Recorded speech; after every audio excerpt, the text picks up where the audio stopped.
My fantasy team always wins. Why would I ever fantasize about a team losing?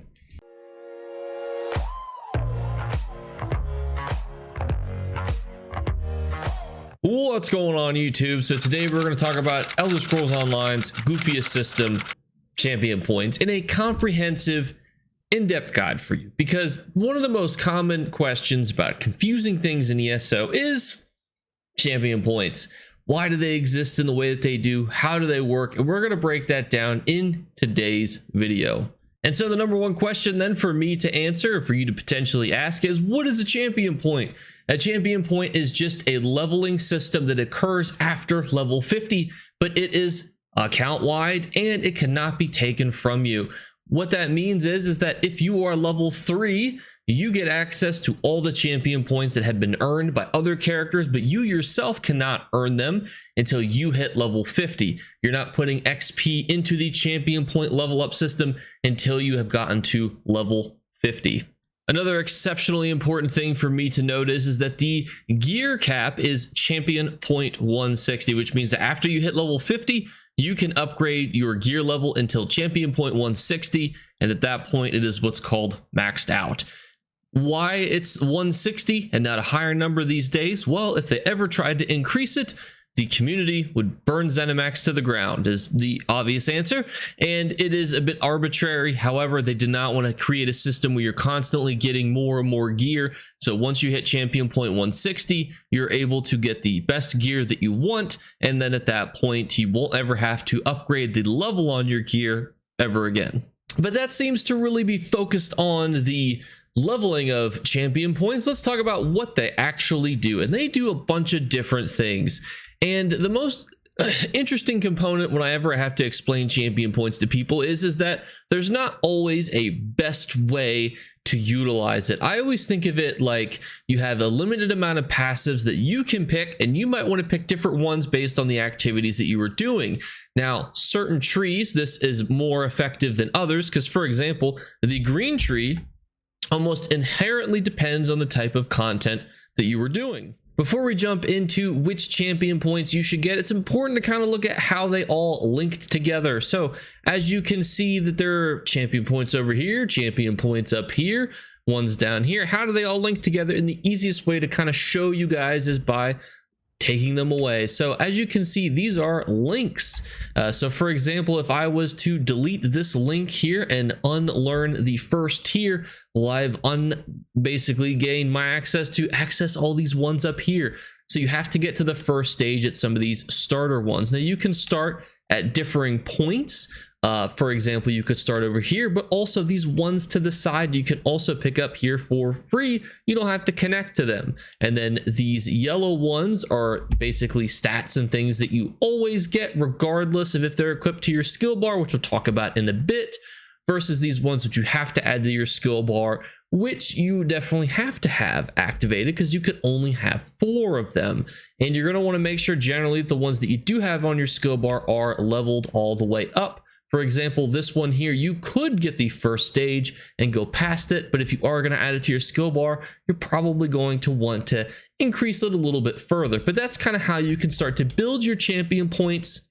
Let's look at what you should be focused on and more in depth as to how they all connect together. And why it's so important that you pick based on the content that you're doing is that you can only have 4 skills equipped per. Now, not everything here is a skill, and if you're wondering how you could determine what a skill is it will either say equipped or it will just be blank at the top here, as you see on the steadfast enchantment.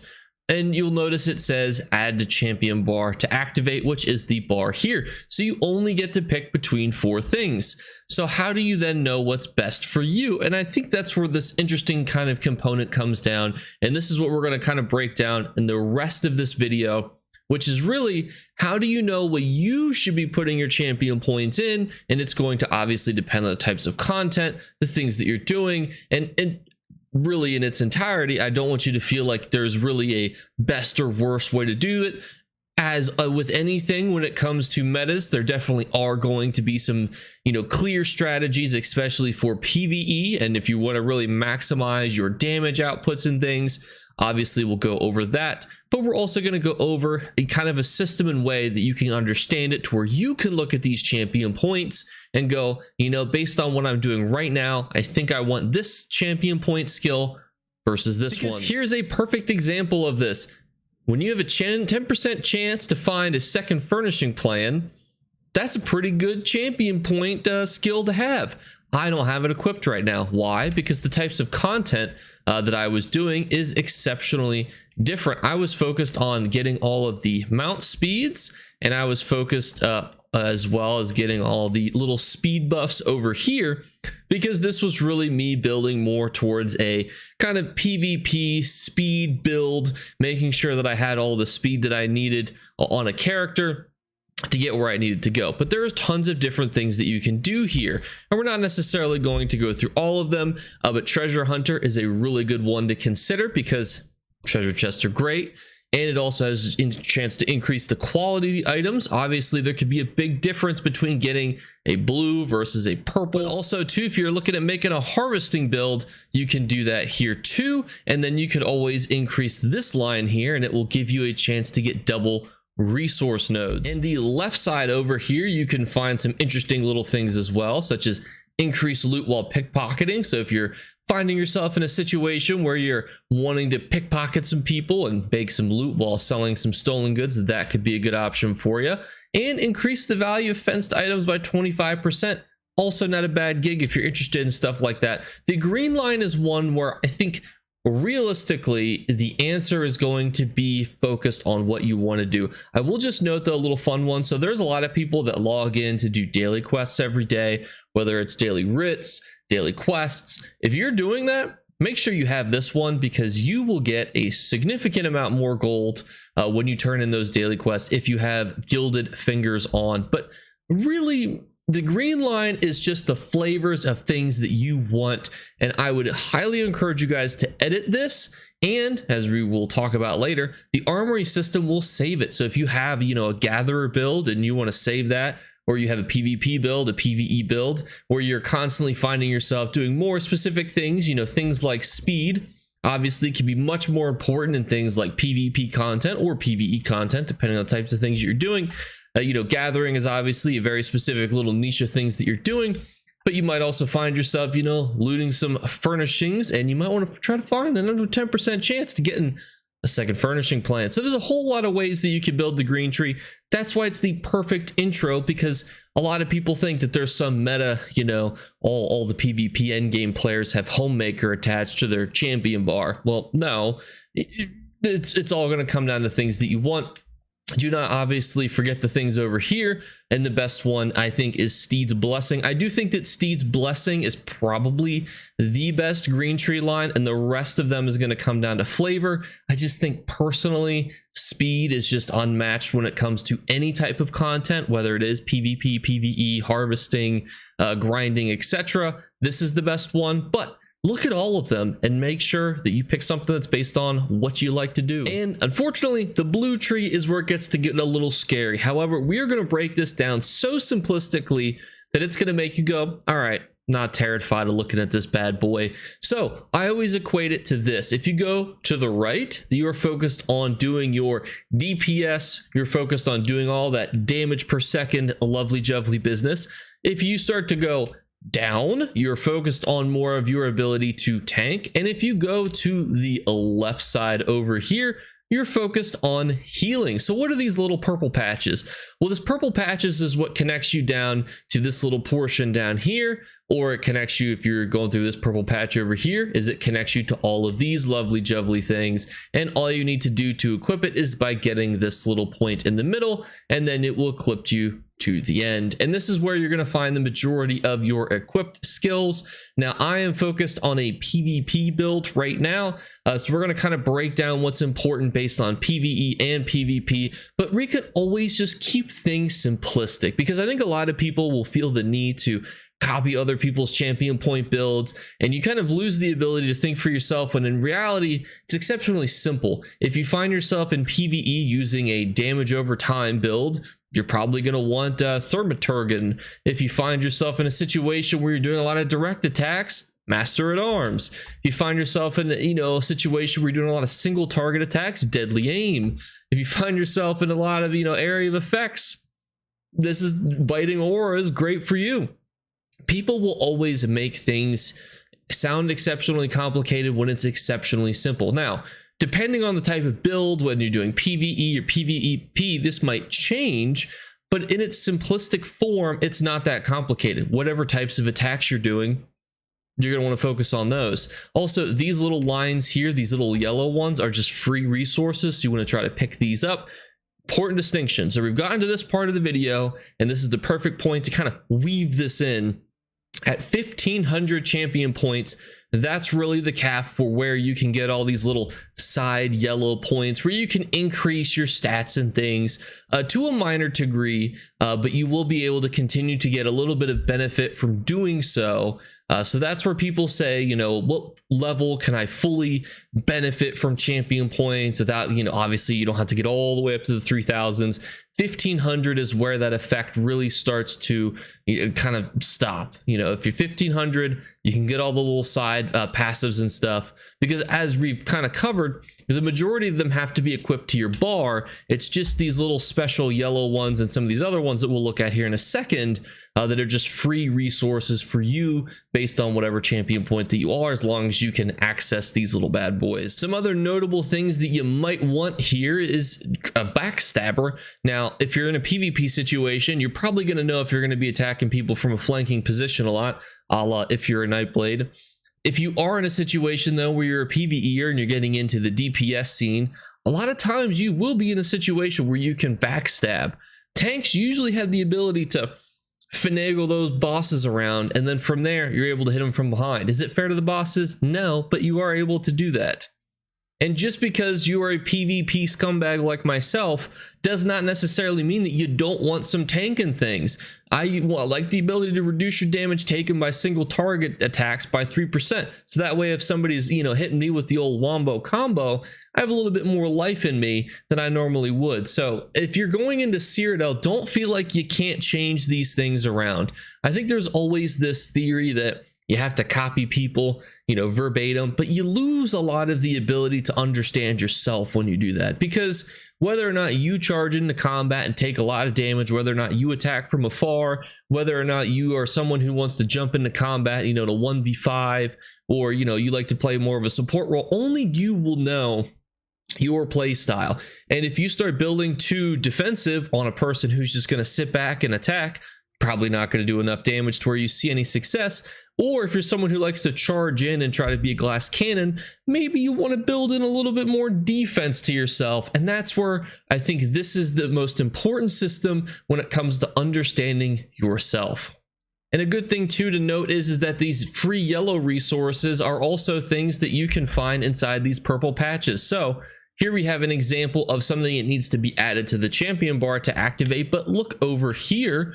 We have something that can just be added and gained for free, but you can see that I'm actually 1 champion point short of being able to add it, which means that when I get my next champion point level, I should weave this into here and I would get myself a little bit of free reduction from martial damage. So you can find those little extra hidden skills that can give you some more free resources inside of those nice little purple areas as well, in addition to the yellow star constellations around the sides. Also, as we go into the final constellation here, I just want to also note that I will put in the description some great guides if you're looking to photocopy some champion point allocations. Outcast, Hack the Minotaur, Deltia have some really good guides on if you're level 300 champion point, focus on this. If you're 500, 1000, 1500. And I just always think that it's good to link more community resources together, especially as we go to the red tree, because the red tree is just filled with craziness. And why is that? And that's because there's not as much of a theme as there is in the blue tree. So the blue tree, it was very much, if you want to do your DPS, you go over here. If you don't want to die, you go down here. And if you want to heal, you go over there. The red tree, all over the place. Starting off, what I like to use, and that is celerity, which just gives you a nice little movement speed. You'll note too that this is not dependent on you being in combat or out of combat. It is just flat movement speed, which is really nice.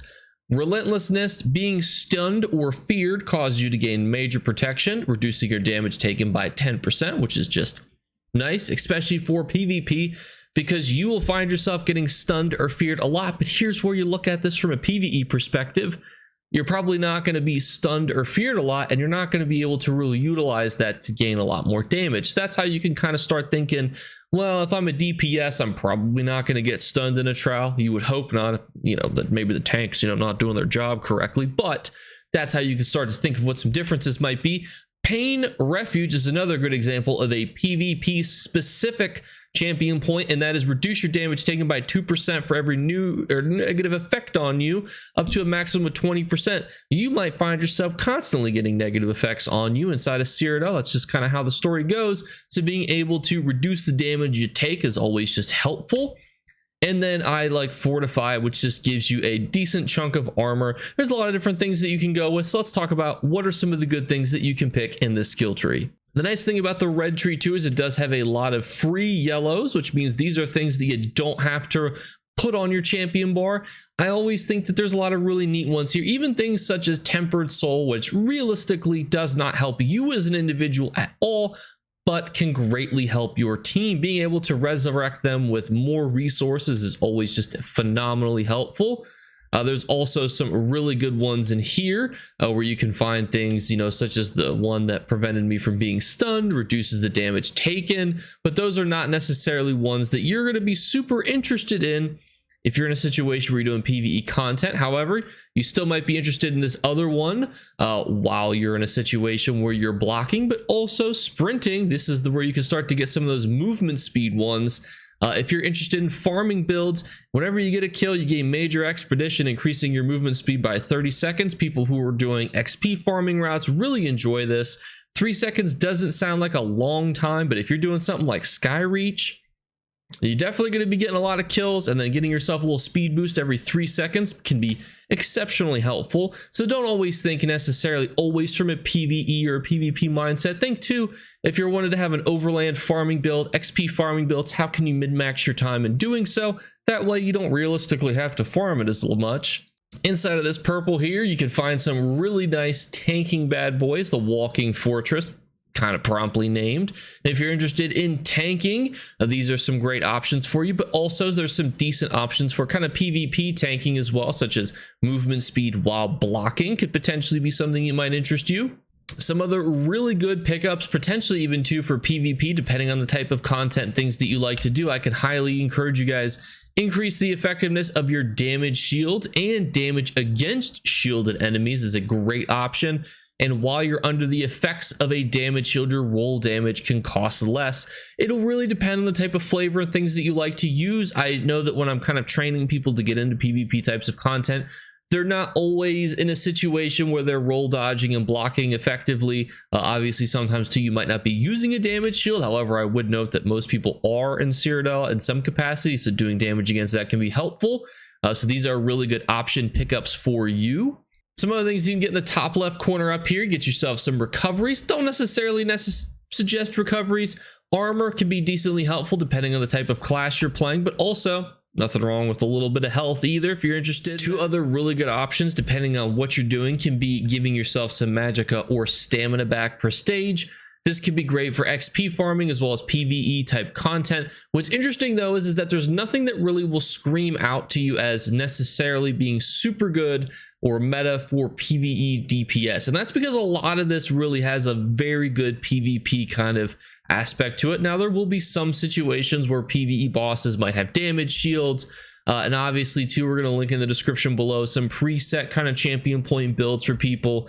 Because even as I look at this, I might be in a situation where I go, maybe instead of armor, maybe I just want, more health. Maybe I want to be more effective against people with, damage shields and whatnot. So there's always tweaks that you can make, and there's not necessarily a right and wrong answer because only you know how you play the game.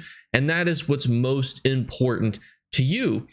Because, for example, I might technically get more benefit from having more armor. I might be able to reduce more damage just because my class and my armor that I'm wearing doesn't build in a lot of armor for me. But I might also be in a situation too where if I get this health, people might look at me less of a target because I got a higher health bar. You know, so these are all tweaks that you can make on the fly as you go, and that's what I want you to kind of keep thinking to yourself. Or if I switch to a build where I'm really utilizing more damage shields, such as if I go back from a Stam Sorcerer to a Magicka Sorcerer, I'm going to be using a lot of shields, and I'm probably going to want to pick this bad boy up because shields are nerfed in Cyrodiil, so being able to have more effectiveness is just going to be great. So these are the conversations I have to myself when I'm going through Cyrodiil, going through different types of content. And the champion point system is very in-depth and kind of annoying. And as someone who's got, 4 different, presets for different, just versions of themselves on their sorcerer, you're constantly thinking about what is the best thing for the specific type of content that character is trying to do. And those are the types of conversations that I want you guys to have with yourselves. And I will be putting those resources again in the description. Unfortunately, YouTube sometimes deletes links when I respond to them in comments and whatnot. So I always want to put those resources in the description just in case they get deleted and you go, Jake, there is no pinned comment. YouTube has deleted it. So you'll be able to find that there if you want to copy some specific guides for PvE, PvP, because what's really nice about their guides is they will tell you if you're interested or getting into PvE content, these are the ones that you want to pick up first, and so on and so on. Versus if we tried to do that here in this video, it would take another 30 extra minutes because there's going to be so many different things that you guys are trying to do, such as trials, dungeons, PvP, farming, overland content, where your fishing content can require ones, where if you're looting barrels, you might want to get another one. So it's a little bit better in written format, and they are definitely better writers than I am. I mean, you can see they use scripts for their videos. Who does that? And I just really want to thank you guys so much again for watching. We're going to wrap up the video here. If you're interested, as always, we are doing 3 giveaway drawings. All you have to do to enter is by leaving a like on the video, by being subscribed. 42% of you lovely juvelies are subscribed. We'll shoot for 43. We're actually pushing almost 50-50, which is kind of crazy. That's a very high, just for the people who don't know, as far as like YouTube statistics. So thank you. You guys are awesome. And the third thing is a random word be flashed upon the screen. There's only so many days left in November. If I knew off the top of my head if there was 31 days or 30 days, I could tell you how many days were left, but it is winding down. So a random word be flashed upon the screen in one of these videos. If you're the first person to comment it below, you will win. Thank you guys so much again for watching, and I'll catch you later. Bye, guys. You better remember to like and subscribe to Jake Clips. Or you should. I might have to pluck your eyes if you don't. Or, better yet, I'll skip rope with your entrails. Do it now. Subscribe. Ta-ta. Off with you. Post outro here. I just wanted to let you guys know that I officially have a desk that I set up my computer on. You're probably very confused, or you might be like, that's the most Jake thing I've ever heard, depending on how many videos and streams you've watched. So my computer was actually always just sitting on like an end table or a nightstand, depending on like, your version of what those, it was kind of like a weird combination where it had like, you could put stuff in it, but it was also kind of like an end table. It was very weird, but I put my computer on there and now I have an actual table. I can also lift it. And it goes down as well. I know this is like top tier content. You guys are just like, I can see the camera raising and lowering. So that's very neat. I finally set up something to be a little bit more formal. The only bad thing is that my cat really likes to be up here. So earlier I had to distract her with a lot of toys because she finds this whole area very unique. And the fact that I have stuff up here like, pens and paper, even more interesting because she likes to knock those off and then take them away to go play with them.